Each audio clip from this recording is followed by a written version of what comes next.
Besides videos, you can also import out images inside of Toon Boom.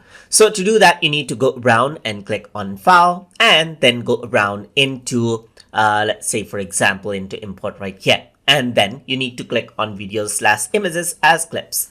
So I'm going to go around and create a new video track. So even the images right here actually gets imported in a video track itself. So I'm just going to go around and click over here, and then here you can see that there are my pictures. So I'm just going to click on the picture that I want to import, click on Open, and you can set around the frames per second right here, but it does not really matter in this case because it is a still image.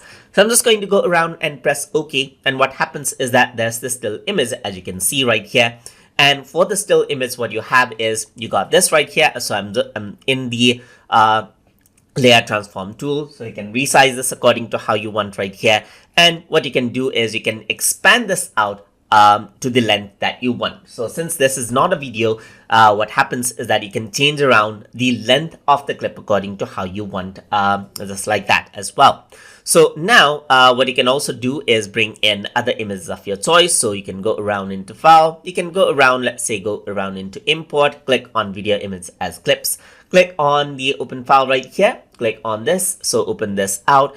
And once you do that, what happens is that you can go around and import this into the existing video track as well. And then this is what you have. You can go around and then resize this out right here. And there you go. This is what you have, as you can see. And that is how you can import out images inside of Toon Boom Storyboard Pro. So hope you guys learned something as always. And as always, please like, comment, share, and subscribe.